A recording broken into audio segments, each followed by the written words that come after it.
Se você não entender o livro de Hebreus, vai enfraquecer na caminhada cristã. O silêncio que precede a queda raramente é barulhento. Ele se instala quando a fé deixa de ser vigilante e passa a se acomodar, quando o coração já não estremece diante da santidade e a presença de Deus começa a ser tratada como algo previsível. Foi nesse território perigoso que o livro de Hebreus nasceu. Não como uma carta comum, mas como um chamado urgente para cristãos que ainda criam em Jesus, ainda conheciam a verdade, ainda carregavam a linguagem da fé, mas já estavam cansados por dentro. Não perseguidos apenas pelo mundo externo, mas corroídos por um desgaste interno, silencioso e profundo. Hebreus fala a homens e mulheres que não negaram Cristo publicamente, mas estavam lentamente se afastando dele no coração. A mensagem não começa com consolo imediato, mas com revelação. Antes de fortalecer, ela confronta. Antes de animar, ela desperta. Porque não existe perseverança verdadeira sem consciência clara de quem Cristo é. A fé cristã não sobrevive apoiada em tradição religiosa, emoção momentânea ou esforço humano. Ela só permanece de pé quando está ancorada em uma revelação viva, superior, definitiva. Por isso, este livro não chama o leitor a fazer mais, mas a enxergar melhor. A olhar novamente para Cristo e perceber que abandonar essa visão é enfraquecer inevitavelmente na caminhada. O que está em jogo aqui não é apenas conhecimento bíblico, mas sobrevivência espiritual. Hebreus não foi escrito para curiosos, mas para quem precisa permanecer fiel quando o cansaço ameaça vencer. No princípio desta mensagem não há silêncio divino. Há voz. Antes de qualquer advertência, antes de qualquer exortação, a Escritura afirma algo decisivo. Deus falou. Não de forma confusa, nem fragmentada, nem distante, mas de maneira plena, definitiva e pessoal, por meio do Filho. Essa declaração carrega um peso espiritual imenso, porque ela redefine toda a história da revelação. Durante séculos, Deus falou por profetas, por sinais, por visões, por intervenções pontuais que iluminavam partes do caminho, mas nunca o caminho inteiro. Agora, Hebreus afirma que a revelação não é mais um fragmento da verdade, mas a própria verdade encarnada. Cristo não apenas comunica a mensagem de Deus, ele é a mensagem. O Filho é apresentado como herdeiro de todas as coisas, criador do universo, resplendor da glória divina e expressão exata do ser de Deus. Essa linguagem não é poética por acaso, ela estabelece autoridade. A tensão começa quando se percebe que ouvir essa voz não garante permanecer nela. A história humana está repleta de pessoas que ouviram Deus e ainda assim se afastaram. Hebreus confronta o leitor com essa realidade desconfortável. Se o Filho é superior a tudo o que veio antes, rejeitá-lo não é apenas um erro teológico, mas uma perda profunda de sustentação espiritual. A narrativa cresce ao mostrar que Cristo não é apenas maior que os profetas, mas maior que os anjos, figuras altamente reverenciadas no imaginário judaico do primeiro século. Isso tem implicações históricas e espirituais profundas. Muitos cristãos de origem judaica estavam sendo pressionados a retornar a formas antigas de fé, mais aceitas socialmente, mais seguras politicamente, mais confortáveis emocionalmente. Hebreus revela que esse retorno não seria neutralidade, mas retrocesso. Abandonar o Filho é trocar a realidade pela sombra. A clareza surge quando o texto afirma que, após realizar a purificação dos pecados, Cristo assentou-se à direita da majestade nas alturas. Isso significa obra concluída, autoridade estabelecida, mediação perfeita. Não há mais algo a ser acrescentado. O capítulo não encerra com alívio superficial, mas com uma certeza inquietante. Se Deus falou de forma tão clara e definitiva, ignorar essa voz não enfraquece apenas a fé, enfraquece o próprio sentido da caminhada cristã. A pergunta silenciosa que permanece no ar não é se Deus falou, mas se o coração ainda está disposto a permanecer atento a essa voz. Ninguém abandona a fé de uma vez. O afastamento quase nunca começa com uma decisão consciente, mas com pequenos descuidos que parecem inofensivos. É assim que Hebreus conduz o leitor a um dos alertas mais sérios de toda a Escritura. Depois de afirmar que Deus falou de maneira definitiva pelo Filho, o texto se volta para uma realidade desconfortável. Ouvir não é o mesmo que guardar, e conhecer não é o mesmo que permanecer. O perigo não está em rejeitar abertamente a verdade, mas em deixá-la escorrer lentamente para fora da vida, como água que se perde por falta de vigilância. Essa imagem carrega um peso profundo, porque revela que o enfraquecimento espiritual não acontece por choque, mas por negligência. A comunidade a qual Hebreus foi dirigida vivia sob pressão constante. Havia perseguição, rejeição social, perdas materiais e um cansaço emocional acumulado. Muitos não estavam pensando em negar Cristo, mas em aliviar o peso da caminhada.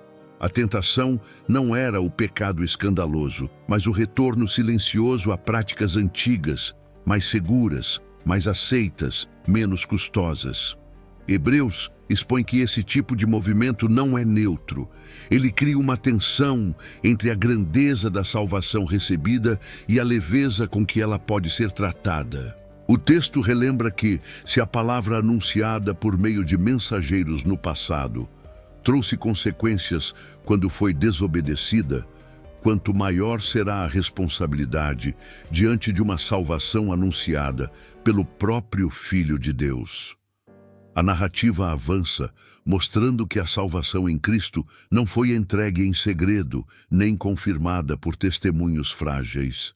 Ela foi anunciada pelo Senhor, confirmada por testemunhas oculares e autenticada por sinais, maravilhas e manifestações do Espírito Santo. Isso não é um argumento histórico frio, mas uma convocação espiritual. Ignorar algo tão solidamente estabelecido não é um erro intelectual, mas uma falha do coração. A clareza surge quando se percebe que o problema não é falta de provas, mas falta de atenção. O texto não acusa os ouvintes de rebeldia explícita, mas de descuido espiritual, algo muito mais comum e perigoso. A tensão cresce porque esse alerta atravessa os séculos e alcança qualquer cristão que comece a tratar a fé como pano de fundo da vida. Quando a palavra deixa de ocupar o centro, quando a vigilância espiritual se afrouxa, quando a presença de Deus se torna familiar demais, o coração começa a se deslocar sem perceber. Hebreus não descreve uma queda repentina, mas um deslizamento quase imperceptível. É isso que torna o alerta tão urgente. Não se trata de medo exagerado, mas de lucidez espiritual. Permanecer firme exige atenção constante, porque a corrente do tempo, das pressões e do cansaço sempre empurra para longe da verdade. O capítulo não termina com condenação, mas com uma advertência que carrega misericórdia. Ao revelar o perigo, a Escritura oferece a chance de correção. A mensagem implícita é clara: ainda há tempo de ajustar o rumo, de recuperar a atenção, de reafirmar a centralidade da salvação recebida. Mas a pergunta permanece aberta, ecoando no interior de quem ouve: se essa salvação é tão grande, por que tratá-la como algo comum?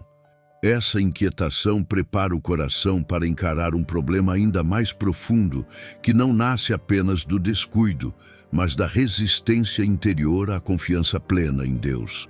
O deserto não matou Israel. O que interrompeu a jornada foi algo mais profundo e invisível do que sede, calor ou escassez. Foi o coração que, com o passar do tempo, deixou de confiar.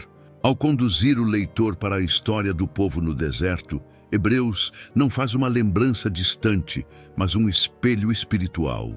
Aquela geração viu o mar se abrir, ouviu a voz de Deus, comeu do pão que descia do céu, e ainda assim não entrou no descanso prometido. Não por falta de promessa, mas por resistência interior. O texto conduz o coração a perceber que incredulidade não nasce da ausência de sinais, mas da recusa em se render quando Deus conduz por caminhos que não podem ser controlados. A tensão se intensifica quando Hebreus afirma que essa história não pertence apenas ao passado. A mesma dinâmica pode se repetir dentro de uma comunidade cristã, dentro de um coração religioso, dentro de alguém que conhece as Escrituras, mas já não confia plenamente nelas. O perigo não é apenas desobedecer, mas endurecer. O endurecimento não acontece de um dia para o outro. Ele é moldado pelo tempo, pela repetição de murmurações, pela normalização da insatisfação espiritual. O coração se acostuma a questionar Deus não em busca de entendimento, mas em defesa de suas próprias reservas internas. A narrativa aprofunda esse alerta ao mostrar que Moisés foi fiel como servo na casa de Deus, mas Cristo é fiel como filho sobre a casa. Essa distinção não diminui Moisés, mas exalta a superioridade de Cristo. A clareza cresce quando se percebe que permanecer na casa não é apenas fazer parte de uma estrutura visível, mas manter viva a confiança até o fim. Hebreus afirma que somos essa casa, se conservarmos firme a ousadia e a esperança que professamos. A fé aqui deixa de ser apenas um ponto de partida e passa a ser um compromisso contínuo. O texto se torna mais sério ao repetir o chamado do Salmo antigo. Hoje, se ouvirdes a voz de Deus, não endureçais o coração. A palavra hoje carrega urgência espiritual. Ela não permite adiamento confortável. O coração que endurece sempre acredita que haverá outro momento, outra oportunidade, outra estação mais favorável. Hebreus rompe essa ilusão ao mostrar que a voz de Deus não deve ser apenas ouvida, mas respondida no tempo certo. A demora na resposta gera resistência. A resistência gera distanciamento, e o distanciamento, quando não é tratado, produz incredulidade. A narrativa conduz o ouvinte a um confronto honesto. É possível caminhar externamente com o povo de Deus e ainda assim se afastar internamente dele. O exemplo do deserto revela que a maior ameaça à caminhada não é a pressão externa, mas o coração que começa a negociar a confiança. A clareza final surge ao mostrar que o afastamento de Deus não começa com negação aberta, mas com um coração que se permite endurecer pouco a pouco. Esse alerta não termina em desespero, mas em vigilância. Ele prepara o terreno para uma promessa ainda maior. A revelação de um descanso que continua disponível, mas que só pode ser acessado por quem decide confiar de verdade. O descanso de Deus não é uma pausa concedida ao corpo cansado, mas um lugar espiritual preparado para o coração que confia. Hebreus conduz o leitor a uma revelação que desmonta expectativas superficiais. O repouso prometido não foi cancelado com a desobediência de Israel no deserto, nem se esgotou com a entrada em Canaã. Ele permanece aberto, atravessando gerações, aguardando aqueles que aprendem a descansar não na ausência de conflitos, mas na fidelidade de Deus.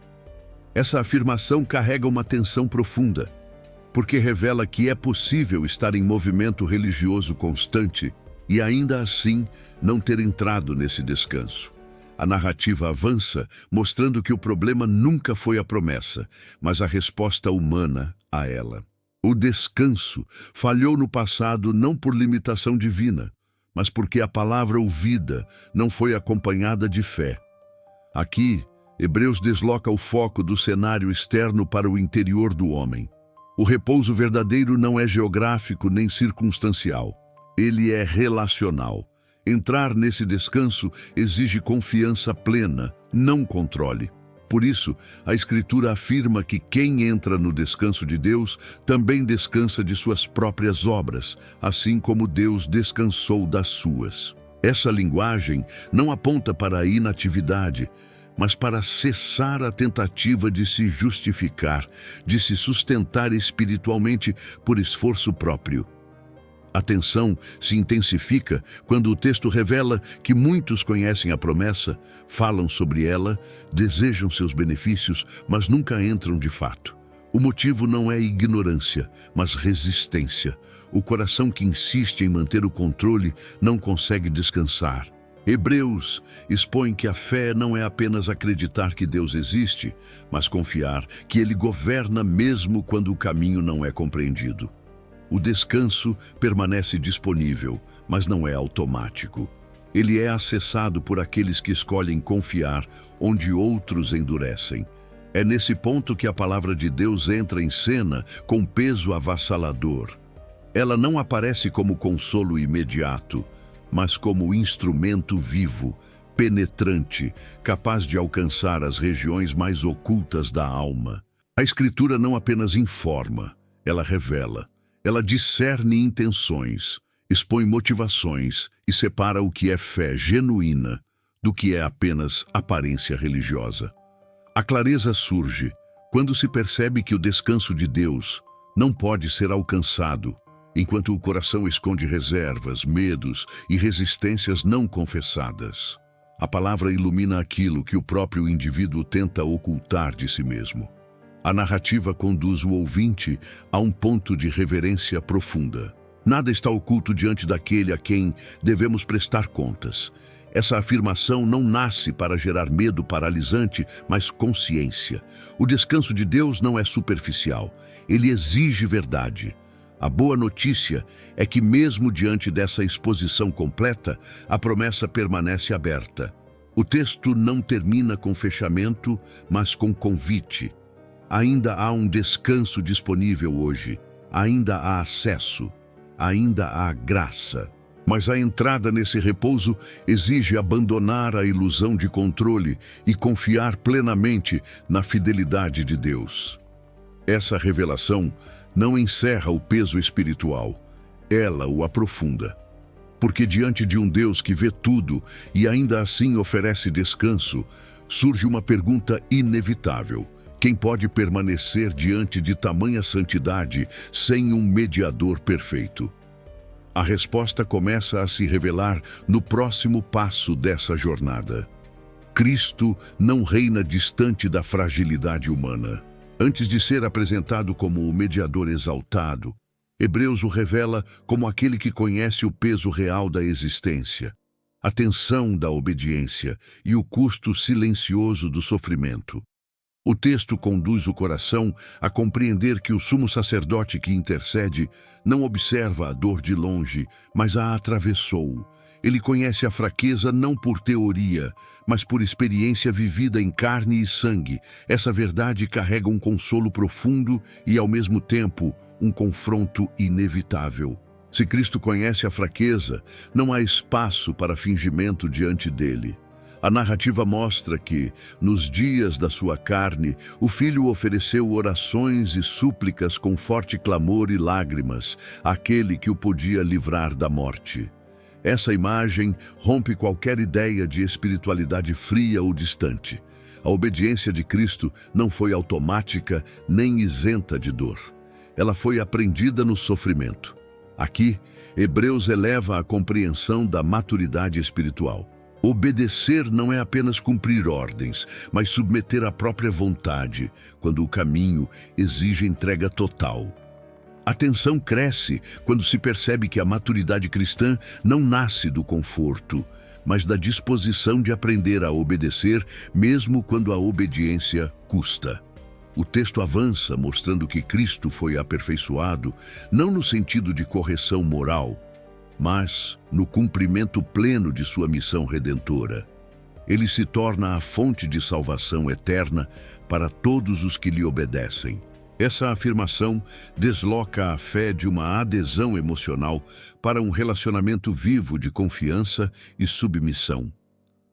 A clareza surge quando se percebe que seguir a Cristo não é apenas receber benefícios espirituais, mas permitir que Ele forme o caráter através de processos que expõem limitações internas.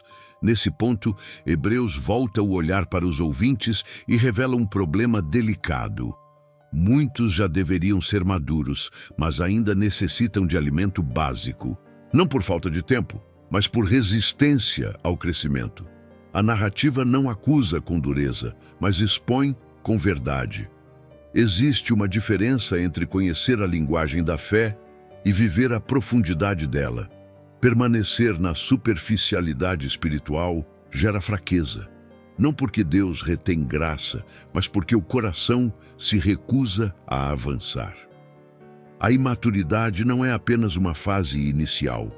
Ela pode se tornar uma escolha silenciosa. O texto revela que o alimento sólido é para os que, pelo exercício constante, têm os sentidos espirituais treinados para discernir o bem e o mal. Essa afirmação carrega um peso transformador. A maturidade não é resultado de informação acumulada, mas de prática espiritual constante. Discernimento nasce do relacionamento vivo com Deus, não apenas do conhecimento teórico. A tensão se aprofunda porque o chamado ao crescimento não é opcional. Permanecer infantil espiritualmente enfraquece a caminhada e torna o coração vulnerável ao desânimo, à dúvida e ao retrocesso. A narrativa não encerra com condenação, mas com expectativa. Ao revelar a fragilidade humana, Hebreus prepara o terreno para uma advertência ainda mais séria, que não nasce do desejo de assustar, mas de preservar a fé. A pergunta que ecoa não é se Cristo conhece a fraqueza, mas se o coração está disposto a crescer sob o cuidado daquele que a compreende perfeitamente. Essa inquietação abre caminho para um alerta que não pode ser ignorado. Há advertências nas Escrituras que não podem ser suavizadas sem que percam sua função. Hebreus conduz o leitor a um dos trechos mais solenes de toda a revelação bíblica, não para gerar terror, mas para impedir uma perda irreversível. O texto não fala a incrédulos distantes, mas a pessoas que provaram a graça, experimentaram o agir de Deus, foram alcançadas pela luz da verdade e ainda assim correm o risco de retroceder. A tensão aqui é espiritual e profunda, porque revela que existe um ponto em que a negligência contínua se transforma em endurecimento consciente. A narrativa não descreve um tropeço ocasional, mas um afastamento deliberado. Trata-se de abandonar a confiança plena em Cristo como fundamento único da salvação e tentar substituí-la por algo mais seguro aos olhos humanos. Para os primeiros leitores, isso significava retornar a um sistema religioso antigo, conhecido, respeitado socialmente, mas espiritualmente incapaz de sustentar a nova vida em Deus. Hebreus mostra que esse movimento não é neutralidade nem prudência, é rejeição da suficiência de Cristo. Ao afastar-se dessa confiança, o indivíduo não apenas se enfraquece, mas se expõe a uma esterilidade espiritual profunda. A imagem usada pela Escritura é direta e poderosa. A terra que recebe a chuva e produz fruto é considerada útil e abençoada. Mas a terra que recebe a mesma chuva e produz espinhos se torna improdutiva e próxima da rejeição. A diferença não está na chuva, mas na resposta do solo. Essa comparação carrega um peso inescapável. A graça é derramada, a palavra é anunciada, a presença de Deus é experimentada. O que define o destino espiritual não é a oferta divina, mas a resposta humana a ela. A clareza surge ao perceber que não existe neutralidade diante de tamanha revelação. Mesmo nesse trecho severo, Hebreus não abandona a esperança. O texto se volta aos ouvintes com confiança, afirmando que espera coisas melhores, coisas que acompanham a salvação. A advertência não nasce do desejo de condenar, mas de preservar. Deus não ameaça para afastar, ele alerta para manter perto. A narrativa revela um Deus que conhece o perigo do auto-engano espiritual e, por amor, expõe suas consequências antes que seja tarde. A esperança permanece firme, ancorada não no desempenho humano, mas na fidelidade de Deus às suas promessas. A promessa feita a Abraão surge como exemplo vivo dessa fidelidade. Deus jurou por si mesmo, porque não havia ninguém maior por quem jurar. Essa aliança não dependeu da força de Abraão, mas da constância de Deus. Hebreus conduz o leitor a enxergar que essa mesma fidelidade sustenta a esperança cristã. A âncora da alma não está nas emoções, nem na perseverança humana isolada, mas no caráter imutável de Deus. Essa âncora entra além do véu, alcançando a presença divina onde Cristo já entrou como precursor em nosso favor. A tensão se transforma em firmeza quando se compreende que o alerta não aponta para o medo, mas para a segurança. Permanecer em Cristo não é caminhar sobre terreno instável, mas firmar-se em uma promessa que não pode falhar. Ainda assim, o texto não permite relaxamento. A advertência permanece ecoando como um chamado à vigilância constante. A pergunta que se impõe não é se Deus é fiel, mas se o coração permanecerá ancorado nele até o fim. Essa reflexão prepara o terreno para uma revelação ainda mais elevada, onde a fé deixa de se apoiar em sistemas temporários e passa a repousar em um sacerdócio eterno e perfeito. Antes que qualquer sistema religioso fosse estabelecido, antes que leis fossem codificadas e sacerdócios organizados, uma figura surge silenciosamente na narrativa bíblica e desaparece sem explicações prolongadas. Melquisedeque entra em cena sem genealogia registrada, sem origem declarada e sem sucessão conhecida. Hebreus resgata essa presença antiga não como curiosidade histórica, mas como revelação espiritual. Ele não aponta para o passado por nostalgia, mas para revelar uma realidade eterna que sustenta a fé cristã.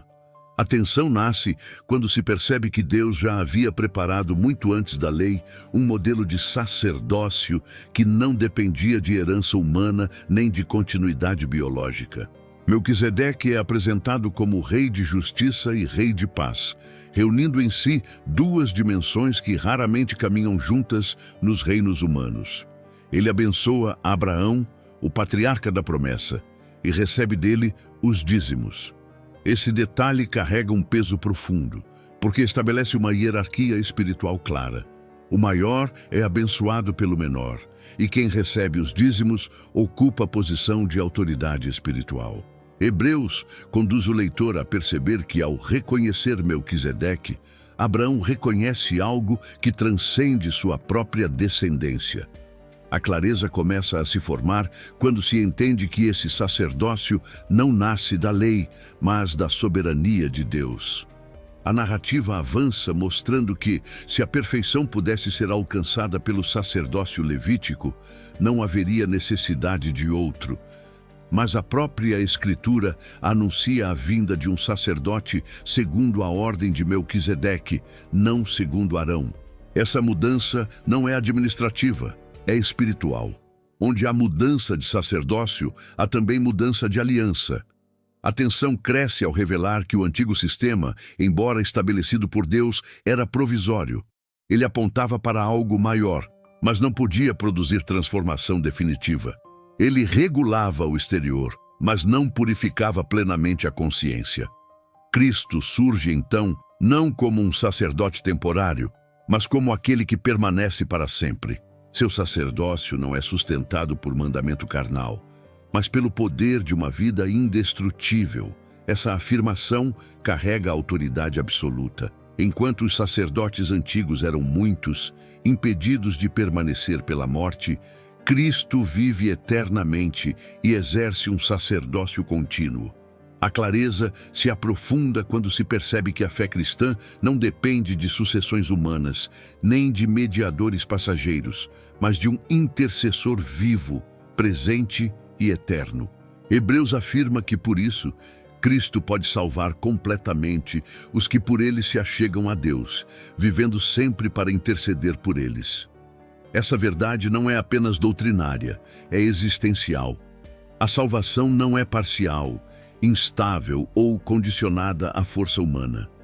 Ela é sustentada por um mediador que não falha, não se cansa e não se ausenta. A tensão que antes pesava sobre a fragilidade humana, agora encontra descanso em uma fidelidade que não se esgota. O coração começa a compreender que enfraquecer na caminhada cristã não está ligado à falta de esforço, mas ao esquecimento de quem sustenta essa caminhada. O texto encerra esse movimento revelando que a lei estabelecia sacerdotes fracos, mas a palavra do juramento divino estabeleceu o Filho, perfeito para sempre. Aqui, Hebreus sela uma verdade inabalável. A fé cristã não repousa sobre sombras, mas sobre uma realidade eterna. O sacerdócio de Cristo não será substituído, atualizado ou superado. Ele é final, suficiente e absoluto. Essa revelação não encerra a jornada, ela a eleva, porque se existe um sacerdote eterno que intercede continuamente, surge uma pergunta inevitável. Que tipo de aliança sustenta esse sacerdócio e que transformação ela produz no coração humano? A antiga aliança foi gloriosa em seu propósito, mas limitada em seu alcance. Ela revelou o pecado com clareza, expôs a santidade de Deus e organizou a vida espiritual de um povo, mas nunca prometeu transformar o coração humano em sua raiz mais profunda. Hebreus conduz o leitor a essa constatação com reverência e precisão, mostrando que a limitação não estava na lei em si, mas na incapacidade humana de cumpri-la plenamente. A tensão cresce quando se percebe que o problema não era a ausência de mandamentos, mas a ausência de um coração renovado que pudesse respondê-los com fidelidade verdadeira. A narrativa avança, revelando que Deus nunca foi surpreendido por essa limitação. A promessa de uma nova aliança não surge como plano alternativo, mas como cumprimento de um propósito eterno. O texto resgata as palavras antigas anunciadas pelos profetas, mostrando que Deus já havia declarado que estabeleceria uma aliança diferente, não escrita apenas em tábuas de pedra, mas gravada no interior do homem. Essa promessa carrega um peso transformador, porque desloca o centro da espiritualidade do exterior para o interior, da observância para a comunhão, do rito para a vida. Hebreus afirma que essa nova aliança é superior, não por desprezar o passado, mas por consumá-lo. Cristo é apresentado como o mediador dessa aliança, aquele que estabelece uma relação definitiva entre Deus e o homem. A clareza se aprofunda quando se percebe que essa mediação não depende mais de sacrifícios repetidos nem de intermediários humanos, mas da obra perfeita realizada pelo Filho.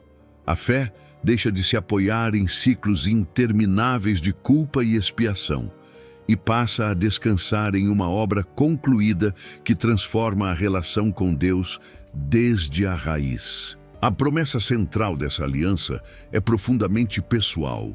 Deus declara que colocará suas leis na mente e as escreverá no coração. Essa linguagem não aponta para mera memorização, mas para transformação interior. O coração que antes resistia passa a desejar. A mente que antes lutava passa a compreender. A obediência deixa de ser imposição externa e se torna resposta natural de um relacionamento vivo. A tensão que existia entre o mandamento e a incapacidade humana começa a se dissolver à medida que a graça opera de dentro para fora. A narrativa revela ainda que, nessa nova aliança, o conhecimento de Deus não será privilégio de poucos, mas realidade acessível a todos que são alcançados por ela. Não se trata de abolir o ensino, mas de reconhecer que o verdadeiro conhecimento de Deus nasce da relação, não apenas da instrução. A clareza cresce quando se percebe que essa promessa não elimina a responsabilidade espiritual, mas a fundamenta em um relacionamento genuíno, onde o perdão não é superficial, mas completo. Deus declara que não mais se lembrará dos pecados, não por esquecimento frágil, mas por remoção definitiva da culpa. O texto conduz o ouvinte a uma conclusão solene.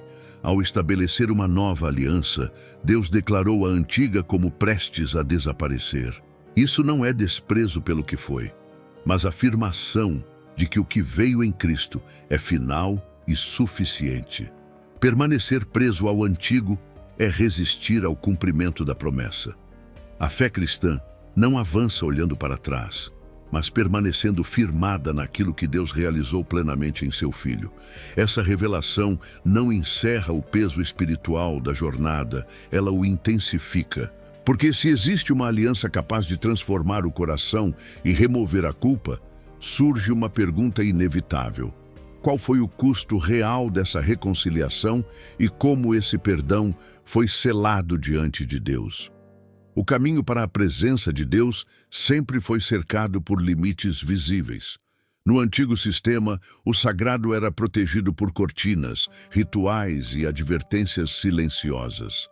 O tabernáculo era cuidadosamente dividido e o acesso ao lugar mais santo era restrito, raro e temido. Hebreus conduz o leitor a esse cenário, não para exaltá-lo, mas para revelar seu significado profundo. Cada objeto, cada espaço e cada gesto apontavam para uma realidade maior, que ainda não havia se manifestado plenamente. A tensão nasce quando se percebe que aquele sistema, embora instituído por Deus, não concedia acesso definitivo à consciência purificada. A narrativa descreve com precisão reverente o funcionamento do tabernáculo terreno. O sacerdote entrava regularmente no primeiro espaço, mas apenas uma vez por ano alguém atravessava o véu e nunca sem sangue. Esse detalhe carrega um peso espiritual imenso. O sangue não era símbolo de crueldade, mas de vida oferecida em lugar de outra vida. Ainda assim, aquele sangue não tinha poder de remover completamente a culpa. Ele cobria temporariamente, mas não transformava interiormente. A consciência permanecia marcada, lembrando constantemente da distância entre o homem e a santidade de Deus. Hebreus, então, desloca o olhar do que era provisório para o que é eterno. Cristo surge como sumo sacerdote dos bens já realizados. Ele não entra em um santuário feito por mãos humanas, cópia imperfeita do verdadeiro, mas no próprio céu, diante de Deus. Essa afirmação eleva o peso da revelação, porque mostra que a obra de Cristo não acontece dentro das limitações do tempo e do espaço, mas na realidade eterna. A clareza cresce quando se percebe que o acesso a Deus não depende mais de rituais repetidos, mas de uma entrada definitiva realizada por um mediador perfeito. O sangue de Cristo ocupa o centro dessa revelação. Diferente do sangue de animais, oferecido repetidamente, o sangue do Filho foi derramado uma única vez, com valor eterno. Ele não apenas cobre o pecado, mas purifica a consciência das obras mortas. Essa expressão revela a profundidade da transformação. Obras mortas não são apenas atos visivelmente errados, mas tentativas humanas de se justificar diante de Deus. A purificação não remove apenas a culpa, mas liberta o coração da necessidade de provar mérito. A tensão que antes separava o homem de Deus começa a ser dissolvida de dentro para fora. A narrativa aprofunda esse entendimento ao afirmar que Cristo é mediador de uma nova aliança exatamente por meio da morte. O sangue sela a promessa. Onde há aliança, há compromisso. Onde há morte, há confirmação definitiva. Essa linguagem carrega um peso jurídico e espiritual profundo. A redenção não é emocional, é estabelecida. Ela alcança até mesmo as transgressões cometidas sob a antiga aliança, mostrando que a obra de Cristo atravessa o tempo e alcança todos os que confiam na promessa de Deus. O texto conduz o ouvinte a um confronto silencioso. Se o sangue de Cristo fala com tanta autoridade, não há espaço para a culpa crônica nem para a religiosidade baseada no medo. A consciência purificada gera liberdade para servir ao Deus vivo. O acesso que antes era limitado, agora é aberto. O véu que separava foi transposto. A revelação não termina em conforto superficial, mas em responsabilidade santa. Diante de um sacrifício tão completo, surge uma pergunta inevitável: como responder a tamanha graça sem permanecer fiel àquele que abriu o caminho? Diante de uma obra tão completa, Hebreus conduz o coração a uma encruzilhada espiritual. Quando o sacrifício é perfeito, a resposta não pode ser superficial. O texto avança, mostrando que a lei possuía apenas a sombra dos bens futuros, nunca a realidade plena. Sacrifícios eram oferecidos continuamente, ano após ano, não porque resolviam o problema do pecado, mas porque o mantinham sempre diante da consciência. Essa repetição não produzia descanso, apenas lembrança constante da distância entre o homem e Deus. A tensão se intensifica ao perceber que, se aqueles sacrifícios tivessem poder real de purificação, não precisariam ser repetidos. É nesse ponto que Cristo volta ao centro da narrativa com força absoluta. Ele não oferece algo externo a si mesmo. Ele oferece a própria vida. O texto revela que Deus não se agradou de holocaustos e ofertas pelo pecado no sentido definitivo, mas preparou um corpo para o Filho. Essa afirmação desloca completamente o eixo da espiritualidade. A obediência de Cristo não é ritual, é existencial. Ele veio para fazer a vontade do Pai, e essa vontade culmina em um sacrifício único, suficiente e irrevogável. A clareza cresce quando se entende que essa obediência substitui todas as tentativas humanas de agradar a Deus por meios incompletos. Hebreus afirma que, por essa vontade, somos santificados pela oferta do corpo de Jesus Cristo, realizada uma vez por todas. Essa expressão carrega um peso libertador.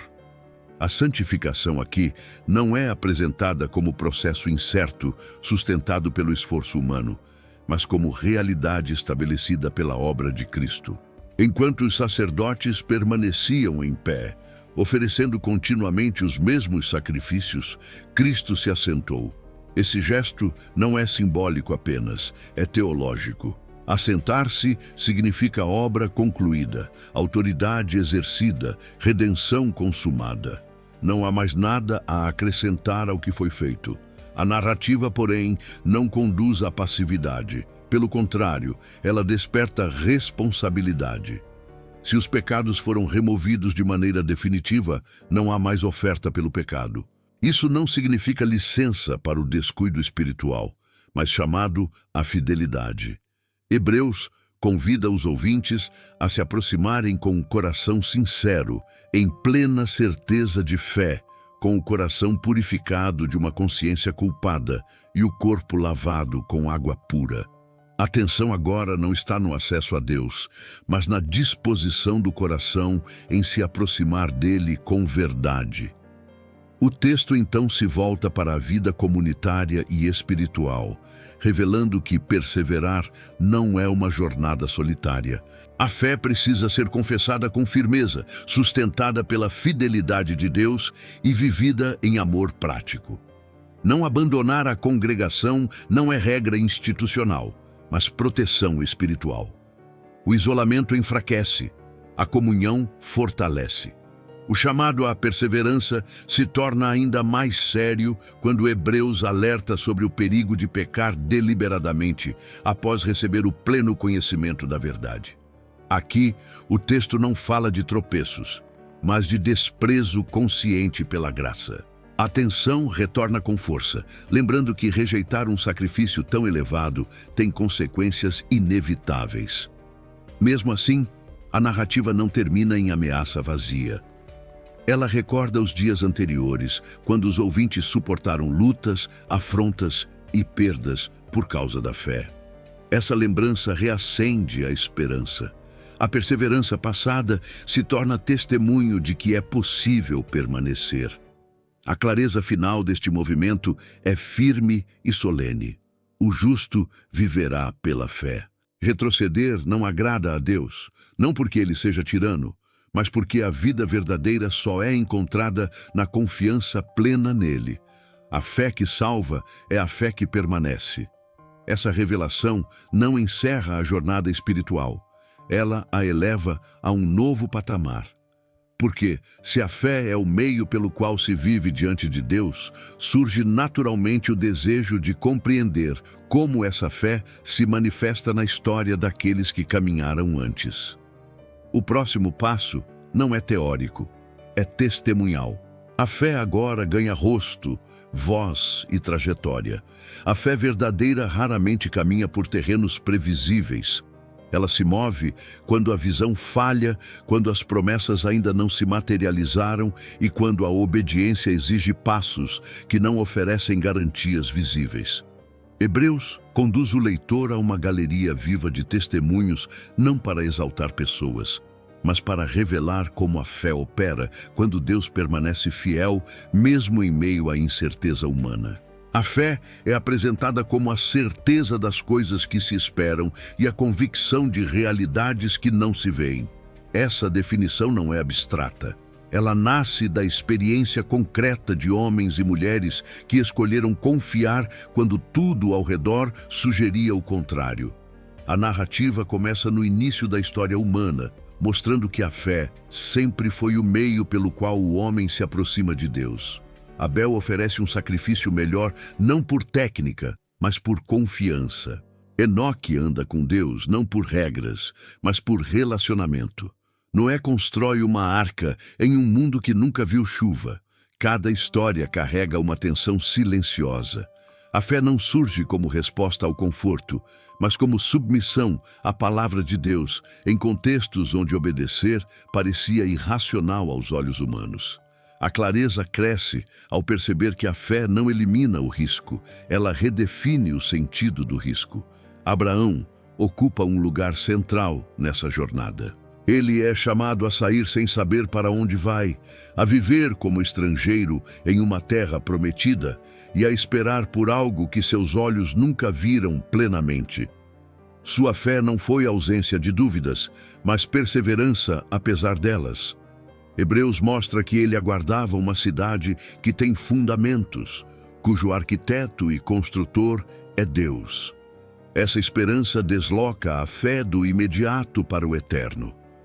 A promessa deixa de ser apenas territorial e passa a ser escatológica.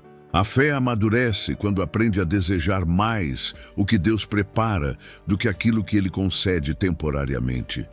A narrativa avança, mostrando que muitos receberam promessas, mas não viram seu cumprimento em vida. Ainda assim, morreram na fé. Essa afirmação carrega um peso profundo, porque confronta a ideia de que fé é sinônimo de realização imediata. A fé bíblica sustenta o coração mesmo quando a promessa parece distante.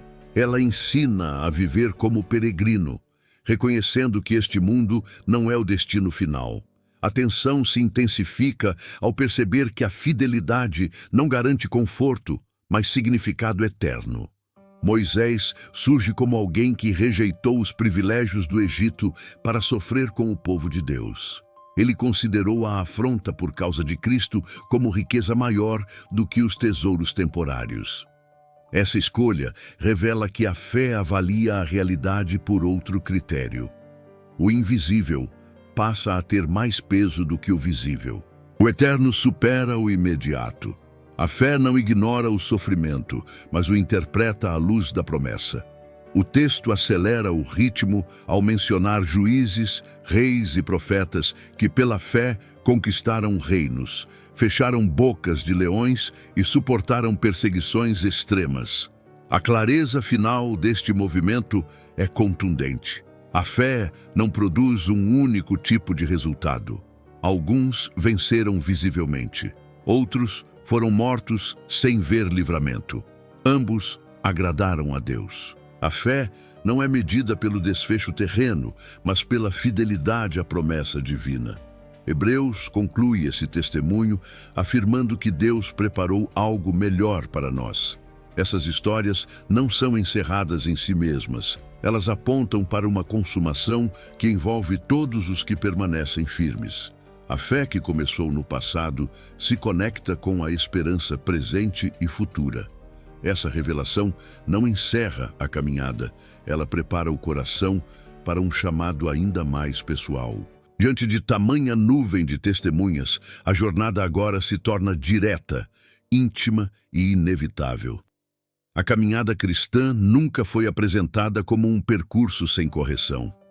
Hebreus conduz o coração a compreender que o caminho da fé inclui ajuste, confronto e formação interior.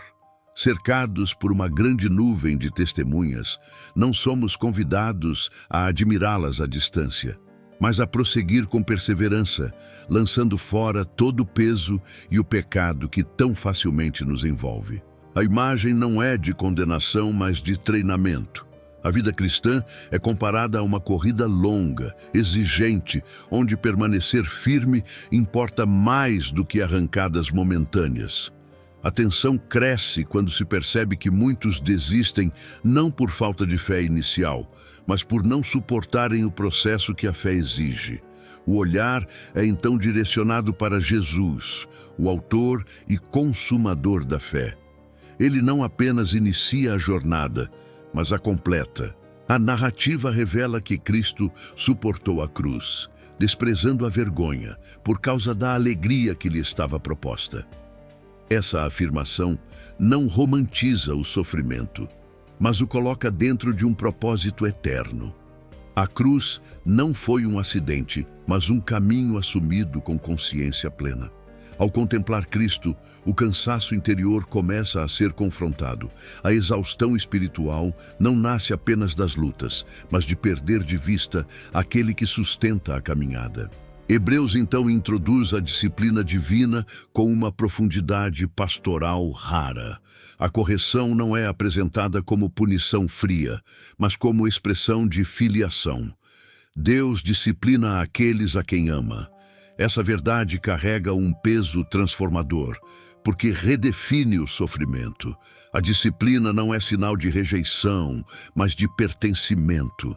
O filho que não é corrigido não é negligenciado por misericórdia, mas por ausência de vínculo.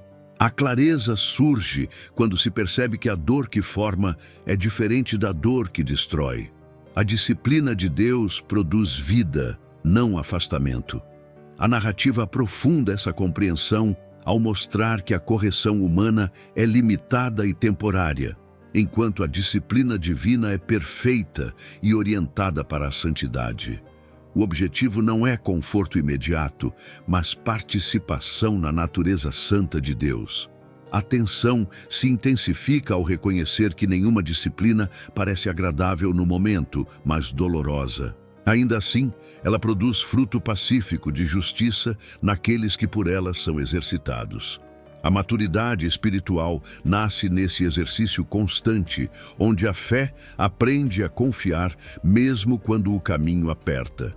O texto, então, chama o leitor à responsabilidade ativa. Fortalecer as mãos cansadas e os joelhos enfraquecidos não é negar a dor, mas escolher prosseguir apesar dela. Endireitar os caminhos é proteger não apenas a própria fé, mas também a fé dos que caminham ao redor. A santidade deixa de ser um ideal abstrato e se torna uma necessidade vital. Sem ela, ninguém verá o Senhor. Essa afirmação não é ameaça, é realidade espiritual. Ver Deus exige um coração disposto a ser moldado. Hebreus eleva ainda mais o peso da revelação ao contrastar dois montes. O Sinai representa medo, distância e tremor. O Sião celestial representa acesso, comunhão e alegria reverente. A fé cristã não conduz ao terror, mas à presença viva de Deus. Ainda assim, essa presença não é banalizada. O Deus acessível continua sendo o Deus santo. A clareza final emerge quando se entende que rejeitar essa graça não é apenas desobediência, mas perda irreparável. A voz que antes abalou a terra, agora promete abalar tudo o que é transitório, para que permaneça apenas o que é eterno. A narrativa encerra esse movimento com um chamado solene.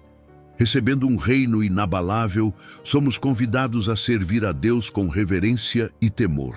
Não por medo, mas por reconhecimento de quem Ele é. O Deus que corrige é o mesmo que sustenta. O Deus que forma é o mesmo que salva. Essa verdade prepara o coração para o último passo da jornada, onde a fé deixa o campo da contemplação e se manifesta em uma vida concreta, vivida fora dos sistemas confortáveis e firmada inteiramente em Cristo. A fé que permanece não se limita ao interior do coração. Ela transborda para a vida concreta, para escolhas diárias, para atitudes visíveis que revelam onde o altar realmente está. Hebreus conduz o leitor ao encerramento dessa jornada espiritual, deslocando o foco do santuário invisível para o caminho visível da obediência. A caminhada cristã não termina em experiências elevadas, mas se confirma na prática fiel. O amor fraternal, a hospitalidade, a compaixão pelos que sofrem e a fidelidade nas relações tornam-se marcas de uma fé que não enfraqueceu ao longo do caminho. A narrativa revela que servir a Deus não acontece apenas em ambientes protegidos, mas também fora dos muros, onde o custo da fidelidade se torna mais evidente. Hebreus recorda que alguns, ao acolherem estrangeiros, hospedaram anjos sem perceber. Essa afirmação não busca criar expectativa mística, mas despertar sensibilidade espiritual. O coração que permanece atento à presença de Deus aprende a reconhecê-lo nos gestos simples, nas decisões discretas e nas renúncias silenciosas. A fé madura não busca reconhecimento público, ela encontra sentido na obediência escondida. O texto se aprofunda ao lembrar dos que sofrem perseguição e prisão por causa da fé. A comunhão cristã não é apenas celebração, é solidariedade. Identificar-se com os que sofrem exige coragem, porque aproxima o coração do custo real do discipulado. Hebreus não permite uma fé confortável e distante da dor alheia. Permanecer firme em Cristo inclui carregar o peso do outro, mesmo quando isso expõe fragilidade, rejeição ou perda. A tensão se revela quando se entende que a fidelidade pode exigir mais do que palavras, exigindo presença e sacrifício. A narrativa, então, confronta a relação do coração com os bens materiais. O contentamento surge como proteção espiritual contra a idolatria silenciosa da segurança humana. Hebreus relembra que Deus prometeu nunca abandonar os seus. Essa promessa não elimina desafios, mas sustenta a coragem. O coração que confia não precisa se apegar ao que passa, porque se ancora naquele que permanece. A clareza se aprofunda quando se percebe que o amor ao dinheiro não enfraquece apenas a moral, mas compromete a confiança em Deus. O texto conduz o leitor a considerar aqueles que lideram espiritualmente não como figuras inalcançáveis, mas como exemplos de fidelidade. Observar o fim da caminhada deles é aprender que a perseverança vale a pena. Hebreus reafirma que Jesus Cristo é o mesmo ontem, hoje e eternamente. Essa declaração sela toda a mensagem do livro. Em meio a mudanças, pressões e instabilidades, Cristo permanece imutável. A fé não se sustenta em novidades espirituais, mas nessa constância absoluta. A advertência final retorna com sobriedade. Existem ensinamentos que afastam o coração da simplicidade do Evangelho, desviando-o para sistemas que prometem segurança, mas não fortalecem a alma. O verdadeiro altar não está ligado a estruturas visíveis. Ele está fora do sistema, onde Cristo foi rejeitado. Seguir Jesus implica sair do conforto religioso e aceitar a reprovação que acompanha a fidelidade. O texto conduz o coração a esse lugar decisivo, onde a fé deixa de buscar aprovação humana e passa a se firmar inteiramente na esperança eterna. A narrativa se encerra, elevando os olhos para a realidade definitiva. Não temos aqui cidade permanente. Somos peregrinos a caminho de uma pátria superior. A vida cristã é vivida entre o já e o ainda não, sustentada por louvor contínuo e por uma entrega que agrada a Deus. Hebreus conclui com uma oração silenciosa que ecoa em cada coração atento. O Deus da paz, que trouxe de volta dentre os mortos o grande pastor das ovelhas, aperfeiçoa os seus em toda boa obra, para que façam a sua vontade. A jornada termina onde sempre deveria estar, não na força humana, mas na graça que sustenta até o fim.